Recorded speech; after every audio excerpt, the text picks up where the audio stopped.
Wagner the Werewolf, Chapter 3. The Manuscript. Flora Francatelli. Nisida's hand trembled not as she placed the key in the lock, but when it turned and she knew that in another instant she might open that door if she chose, she compressed her lips firmly together.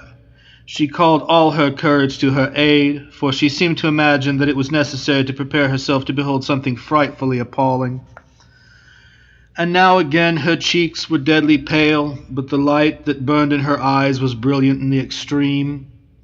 White as was her countenance, her large black orbs appeared to shine, to glow, to burn, as if with a violent fever. Advancing the lamp with her left hand, she half opened the door of the closet with her right. Then she plunged her glances with rapidity into the recess. But, holy God! What a start that courageous, bold, and energetic woman gave, a start as if the cold hand of a corpse had been suddenly thrust forth to grasp her. And oh, what horror convulsed her countenance, while her lips were compressed as tightly as if they were an iron vice. Rapid and instantly recoiling as that glance was, it had nevertheless revealed to her an object of interest as well as of horror. For with eyes now averted, she seized something within the closet and thrust it into her bosom. Then hastily closing the door, she retraced her way to her brother's chamber. He still slept soundly. Nisida returned the key to the pocket whence she had taken it and hurried back to her own room, from which she had scarcely been absent 5 minutes. And did she now seek her couch? Did she repair to rest? No! That energetic woman experienced not weariness, yielded not to lassitude. Carefully bolting the door of her innermost chamber, she seated herself again in the armchair and drew from her bosom the object which she had taken from the mysterious closet. It was a manuscript consisting of several small slips of paper somewhat closely written upon. The writing was doubtless familiar to her, for she paused not to consider its nature, but greedily addressed herself to the study of the meaning which it conveyed. And of terrible import seemed that manuscript to be, for while Nisida read, her countenance underwent many and awful changes, and her bosom heaved convulsively at one instant, while at another it remained motionless, as if respiration were suspended. At length the perusal was completed, and grinding her teeth with demoniac rage, she threw the manuscript upon the floor. But at the same moment her eyes, which she cast wildly about her, caught the mild and benign countenance of her mother's portrait, and as oil stills the fury of the boiling billows, did the influence of that picture calm in an instant the tremendous emotion of Nisida's soul. Tears burst from her eyes, and she suddenly relapsed from the incarnate fiend into the subdued woman. Then stooping down, she picked up the papers that lay scattered on the floor, but as she did so she averted her looks with loathing and disgust as much as possible from the pages that her hands collected almost at random. And now another idea struck her, an idea the propriety of which evidently warred against her inclination. She was not a woman of mere impulses, although she often acted speedily after a thought had entered her brain. But she was wondrously quick at weighing all her reasons for or against the suggestions of her imagination, and thus, to anyone who was not acquainted with her character, she might frequently appear to obey the first dictates of her impetuous passions. Scarcely 3 minutes after the new idea had struck her, her resolution was fixed. Once more concealing the papers in her bosom, she repaired with the lamp to her brother's room, purloined the key a second time, hastened to the chamber of death, opened the closet again, and again sustained the shock of a single glance at its horrors, as she returned the manuscript to the place whence she had originally taken it.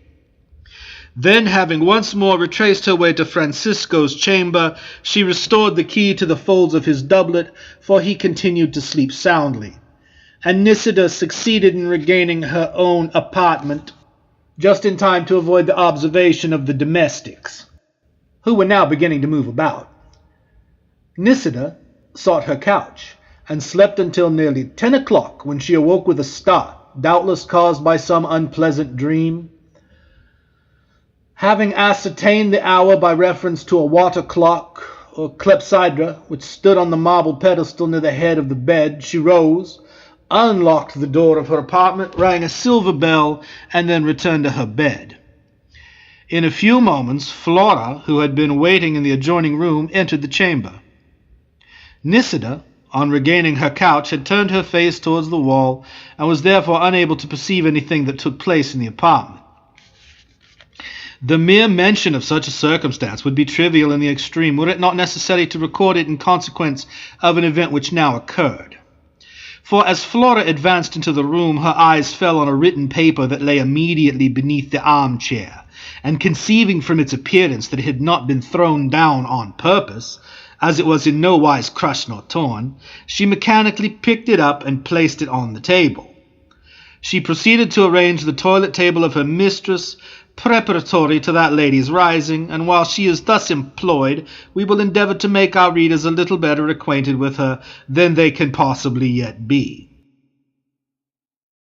Flora Francatelli was the orphan daughter of parents who had suddenly been reduced from a state of affluence to a condition of extreme poverty. Signor Francatelli could not survive this blow. He died of a broken heart, and his wife shortly afterwards followed him to the tomb, also the victim of grief. They left 2 children behind them, Flora, who was then an infant, and a little boy named Alessandro, who was 5 years old. The orphans were entirely dependent upon the kindness of a maiden aunt, their departed father's sister. This relative, whose name was, of course, also Francatelli, performed a mother's part towards the children, and deprived herself not only of comforts, but at times even of necessaries, in order that they should not want. Father Marco, a priest belonging to one of the numerous monasteries of Florence, and who was a worthy man, took compassion upon this little family, and not only devoted his attention to teach the orphans to read and write, great accomplishments amongst the middle classes in those days, but also procured from a fund at the disposal of his abbot certain pecuniary assistance for the aunt. The care which this good relative took of the orphans, and the kindness of Father Marco, were well rewarded by the veneration and attachment which Alessandro and Flora manifested towards them. When Alessandro had numbered 18 summers, he was fortunate enough to procure, through the interest of Father Marco, the situation of secretary to a Florentine noble who was charged with the diplomatic mission to the Ottoman Porte. And the young man proceeded to Leghorn, whence he embarked for Constantinople, attended by the prayers, blessings, hopes of the aunt and sister, and of the good priest whom he left behind. 2 years after his departure, Father Marco obtained for Flora a situation about the person of the lady Nisida, for the monk was confessor to the family of Riverola, and his influence was sufficient to secure that place for the young maiden. We have already said that Flora was sweetly beautiful. Her large blue eyes were fringed with dark lashes, which gave them an expression of the most melting softness. Her dark brown hair, arranged in modest bands, seemed of even a deeper hue when contrasted with the brilliant and transparent clearness of her complexion. And though her forehead was white and polished as alabaster, yet the rose tint of health was upon her cheeks, and her lips had the rich redness of coral. Her nose was perfectly straight, her teeth were white and even, and the graceful arching of her swan-like neck imparted something of nobility to her tall, sylph-like, and exquisitely proportioned figure. Retiring and bashful in her manners, every look which fell from her eyes, every smile which wreathed her lips, denoted the chaste purity of her soul. With all her readiness to oblige, with all her anxiety to do her duty as she ought, she frequently incurred the anger of the irascible Nisida. But Flora supported those manifestations of wrath with the sweetest resignation, because the excellence of her disposition taught her to make every allowance for one so afflicted as her mistress. Such was the young maiden whom the nature of the present tale compels us thus particularly to introduce to our readers. Having carefully arranged the boudoir so that its strict neatness might be welcome to her mistress when that lady chose to rise from her couch, Flora seated herself near the table and gave way to her reflections. She thought of her aunt, who inhabited a neat little cottage on the banks of the Arno, and whom she was usually permitted to visit every Sabbath afternoon. She thought of her absent brother, who was still in the service of the Florentine envoy to the Ottoman Porte, where that diplomatist was detained by the tardiness that marked the negotiations with which he was charged. And thus she thought too, with an involuntary sigh, of Francisco, Count of Riverola. She perceived that she had sighed, and without knowing precisely wherefore, she was angry with herself. Anxious to turn the channel of her meditations in another direction, she rose from her seat to examine the clepsydra. That movement caused her eyes to fall upon the paper which she had picked up a quarter of an hour previously. In spite of herself, the image of Francisco was still uppermost in her thoughts, and in the contemplative vein thus encouraged her eyes lingered, unwittingly, and through no base motive of curiosity, upon the writing which that paper contained. Thus she actually found herself reading the first 4 lines of the writing, before she recollected what she was doing. The act was a purely mechanical one, which not the most rigid moralist could blame, and had the contents of the paper been of no interest, she might even have continued to read more in that same abstracted mood. But those 4 first lines were of a nature which sent a thrilling sensation of horror through her entire frame, the feeling terminating with an icy coldness at the heart. She shuddered without starting, shuddered as she stood, and not even a murmur escaped her lips. The intenseness of that sudden pang of horror deprived her alike of speech and motion during the instant that it lasted.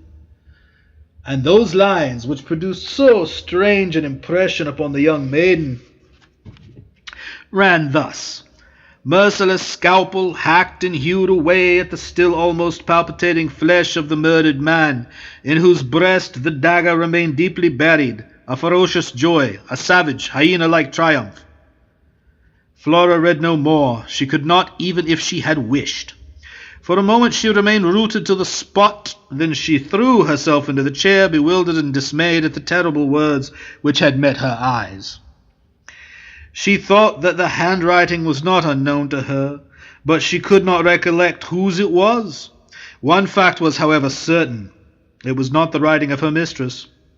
She was still musing upon the horrible and mysterious contents of the paper when Nisida rose from her couch. Acknowledging with a slight nod of the head the respectful salutation of her attendant, she hastily slipped on a loose wrapper and seated herself in the armchair which Flora had just abandoned.